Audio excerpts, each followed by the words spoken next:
कांग्रेस नेता प्रहलाद गुंजल ने सरकार और जिला प्रशासन पर गरीबों को उजाड़ने का आरोप लगाते हुए तीखा हमला बोला है। उन्होंने कहा कि गरीब और कमजोर वर्ग के लोगों को आशियाने छीनने की कोशिश की जा रही है, जिसे किसी भी कीमत पर बर्दाश्त नहीं किया जाएगा। गुंजल ने आज मंगलवार को दोपहर 3 बजे जानकारी देते हुए कहा कि अब आर पार की लड़ाई के लिए तैयार है और 25 जून को बड़े आंदोलन के जरिए जनता की आवाज बुलंद की जाएगी। दरअसल कोटा में 25 जून को कांग्रेस नेता प्रहलाद गुंजल के नेतृत्व में संभागीय आयुक्त ऑफिस का घेराव कर धरना दिया जाएगा। इसे लेकर तैयारियां की जा रही है।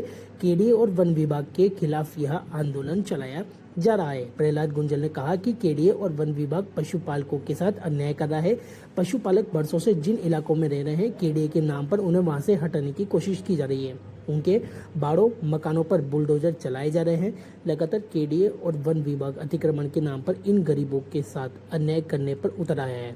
उन्होंने कहा कि सालों से लोग वहां रह रहे हैं, लेकिन केडीए और वन विभाग अपनी सीमा बताकर उनकी जमीन छीन रहा है। गुंजल ने कहा कि कोटा और बूंदी के कई गांव ऐसे हैं जहां से पशुपालकों को पलायन करने को मजबूर कर रहे हैं। पहले पशु वन्य क्षेत्र में ही चरने जाते थे। महिलाएं लकड़ियां बीनकर गठिया लेकर उसे बेचकर परिवार चलाती थी। सरकार भी इन महिलाओं को रियायत देती थी, लेकिन आज वन विभाग की बाउंड्री में भी अगर कोई गलती से चला जाए तो उस पर जुर्माना लगा देते हैं। तो 25 तारीख को कोटा शहर के आसपास के और बूंदी के केडीए प्रभावित गांव के लोग संभागीय आयुक्त कार्यालय पर प्रदर्शन करेंगे। केडीए और वन विभाग ने लोगों का जीना हराम कर रखा है। लोग 24 घंटे भय में जी रहे हैं। कब केडीए का, वन विभाग का पीला पंजा में 500 400 साल से लोग रह रहे हैं। उन गांवों के साथ पीढ़ियों की यादें हैं। किसी का दादा, किसी का परदादा, किसी के दादा का दादा, परदादा का परदादा जहां पैदा हुआ, जहां उनका बचपन कटा, जहां उनका संस्कार हुआ, जहां उनकी शादियां हुई और जिन खेत खलियानों में पूरा 7 पुश्तें पली, आज उन पर डाका डाला जा रहा है।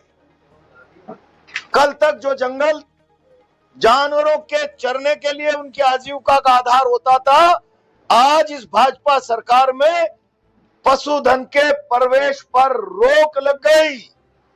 अगर एक जानवर अंदर जाता है तो हजारों रुपए का जुर्माना वसूला जाता है। हजारों रुपए गांव का गरीब आदमी कमा ही नहीं सकता महीने में। और इससे बड़ी खतरनाक बात, भील आदिवासी गरीब महिलाएं जंगल से सूखी लकड़ी इकट्ठी करके मोली बांधकर किलोमीटरों चलकर 50 किलो 40 किलो का वजन माथे पे लेके शहर में बेचकर अपना परिवार पालती थी। आज उस मोली पे प्रतिबंध लग गया। पेड़ों का गिरा हुआ तेंदुआ इकट्ठा करके शहर में बेचती थी, परिवार चलाती। झाड़ पर लगे हुए अंदर से बेर तोड़कर वो गरीब महिलाएं शहरों में बेचती थी, अपना परिवार चलाती थी। सब पे प्रतिबंध लग गया। गरीब आदिवासी, चाहे बोराबास हो, रत काकरा हो, दौलतगंज हो, नया गांव हो, खड़ी जड़ोती हो, भील छोड़िए गाय भैंस पशुपालक की, भील अपनी बकरी को फॉरेस्ट के अंदर ले जाता था। खेर और धोकड़े की पत्ती खाके पेट भर लेती थी बकरियां और उसके दूध से गरीब भील का परिवार चल रहा था। अब बकरी अंदर जाती है, 2000 का जुर्माना देना पड़ता है। गरीब भील पूरे महीने भर मेहनत करता है, तब 2000 कमा पाता है मुनाफे का। क्या व्यवस्था हो गई?